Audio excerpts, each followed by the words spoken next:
Seorang sopir truk nekat mengakhiri hidupnya hanya karena kalah bermain judi online. Korban ditemukan tewas di pinggir jalan tol Tangerang Merak dengan keadaan gantung diri menggunakan sabuk pengaman. Kenapa ya banyak orang yang gampang dan mudah banget terjerumus judol? Hai guys, balik lagi di Kamek Belajar.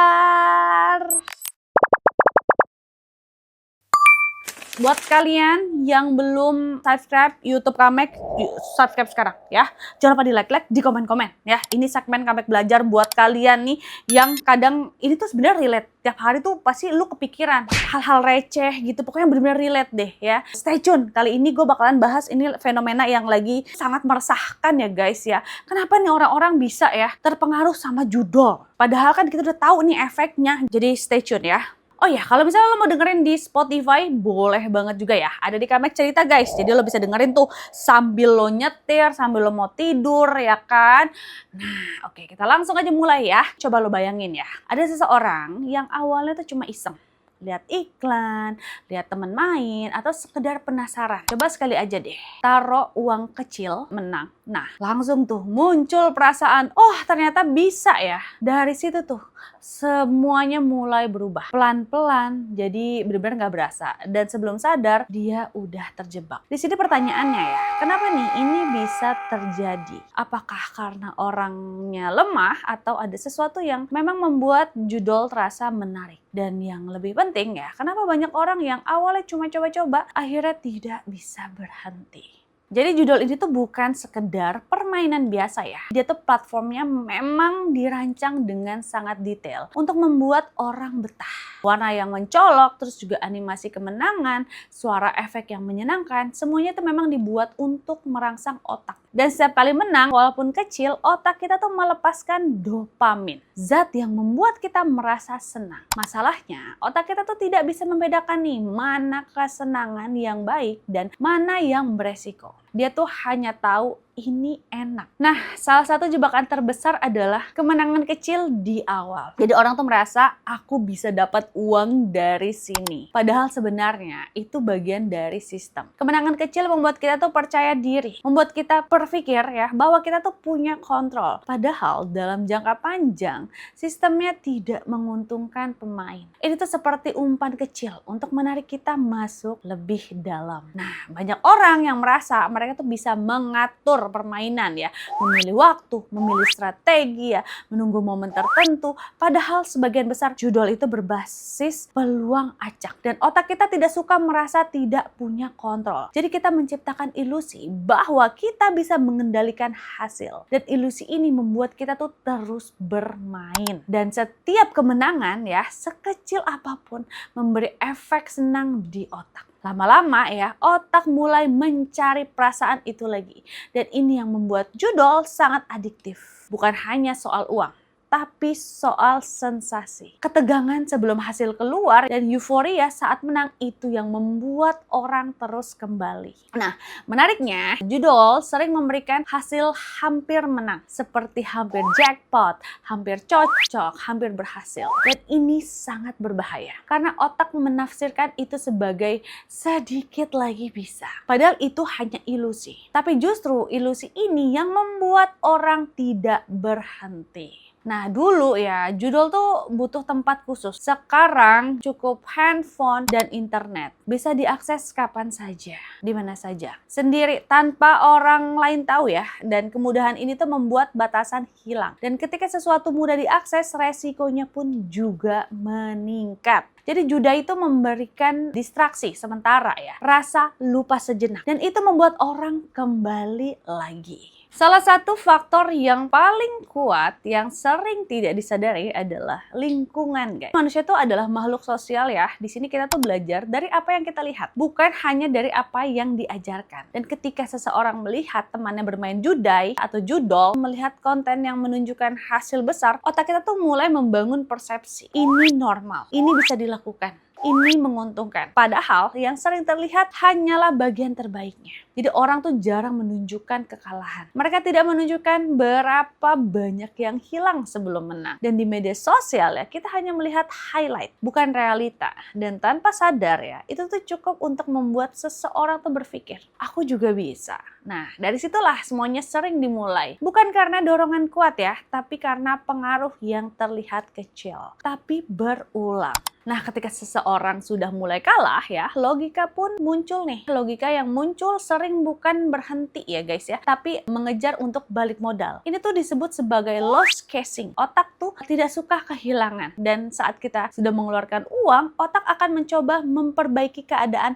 dengan terus bermain. Berharap bisa kembali ke titik awal. Masalahnya, semakin lama bermain ya, semakin besar resiko kehilangan lebih banyak. Tapi karena sudah terlanjur masuk dan berhenti terasa seperti menerima kekalahan. Dan itu tuh jauh lebih sulit secara mental. Akhirnya, orang tuh terus bermain. Bukan karena ingin menang, tapi karena tidak ingin merasa kalah. Dan disinilah lingkaran itu tuh menjadi semakin sulit untuk diputus.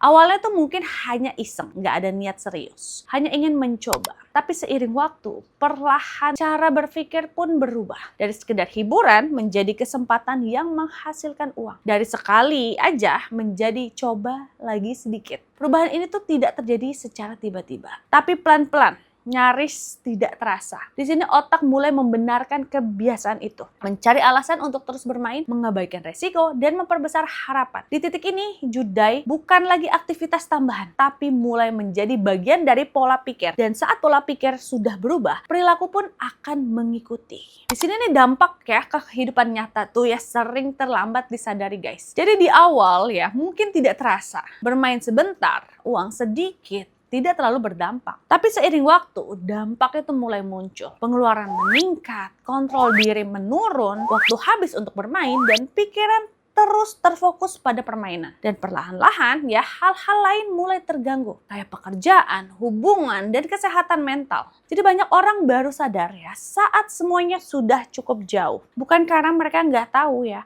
tapi karena prosesnya terjadi perlahan. Dan terasa masih bisa dikontrol. Padahal sebenarnya sudah mulai lepas kendali. Nah di sini kenapa tidak semua orang terjerumus nih ya. Jadi menarik ya guys, tidak semua orang yang mencoba judol akan terjebak. Kenapa? Karena ada beberapa faktor yang berperan. Ada yang punya kontrol diri lebih kuat, ada yang memahami resiko sejak awal, dan ada yang punya lingkungan yang mengingatkan. Ada juga yang tidak mendapatkan pengalaman menang awal, yang membuat mereka tertarik lebih jauh. Artinya, ini bukan hanya soal sistem, tapi juga soal kondisi masing-masing individu. Tapi yang perlu diingat, bahkan orang yang merasa kuat pun tetap punya risiko. Karena sistemnya memang dirancang untuk perlahan masuk ke celah kecil dalam diri kita. Nah, udah nih, di sini tuh udah bukan cuma soal uang ya guys. Jadi banyak orang berpikir bahwa masalah utama judai adalah kehilangan uang. Padahal yang lebih dalam dari itu adalah kehilangan kendali, kehilangan kemampuan untuk berhenti, kehilangan fokus terhadap hal lain, kehilangan kestabilan emosi. Uang tuh bisa kembali, tapi kebiasaan dan pola pikir yang sudah terbentuk jauh lebih sulit diperbaiki. Dan di titik tertentu yang dipertaruhkan bukan lagi uang, tapi kehidupan itu sendiri. Di sini pelajaran besar nih dari fenomena ini adalah judul menunjukkan satu hal penting tentang manusia. Kita tuh sangat mudah dipengaruhi oleh sistem yang dirancang dengan baik. Ketika sesuatu dibuat menarik dan mudah diakses dan memberi sensasi, kita cenderung masuk tanpa banyak berpikir.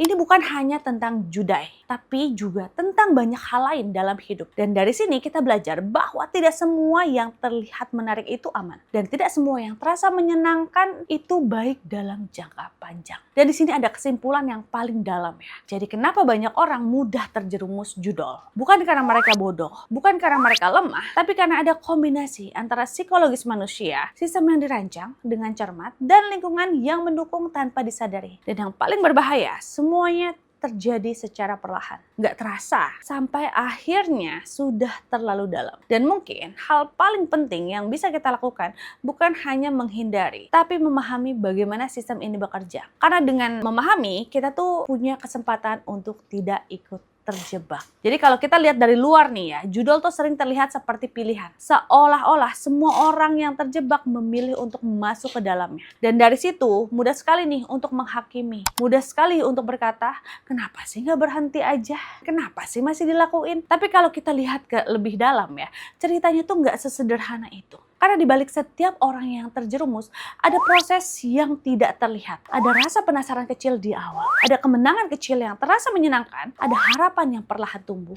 Dan ada sistem yang terus menarik. Sedikit demi sedikit ya, sampai akhirnya sulit untuk dikeluarkan. Ini bukan hanya soal uang, ini bukan hanya soal keputusan. Ini adalah kombinasi antara cara kerja otak manusia dan sistem yang memang dirancang untuk membuat kita bertahan lebih lama. Dan mungkin yang paling berbahaya dari semua ini adalah satu hal. Semua terjadi secara perlahan. Nggak terasa, nggak langsung terlihat berbahaya sampai suatu titik di mana semuanya sudah terlalu jauh, dan di titik itu yang dipertaruhkan bukan lagi sekedar uang, tapi waktu, energi, hubungan, dan bahkan kehidupan seseorang. Jadi mungkin daripada langsung menghakimi, lebih baik kita mulai memahami nih, bahwa di balik setiap kebiasaan yang terlihat salah, seringkali ada sistem yang jauh lebih besar bekerja di belakangnya. Dan dengan memahami itu, kita bukan hanya bisa melindungi diri kita sendiri, tetapi juga bisa lebih bijak melihat orang lain. Karena pada akhirnya, tidak semua yang terlihat seperti pilihan benar-benar sesederhana itu. Dan mungkin langkah paling penting bukan hanya menjauh dari hal seperti ini, tapi menyadari bagaimana mudahnya manusia bisa terjebak tanpa pernah benar-benar berniat untuk masuk. Gitu guys. Jadi hati-hati ya guys ya buat semuanya ya. Dan kalau bisa jangan pernah coba-coba ya guys ya.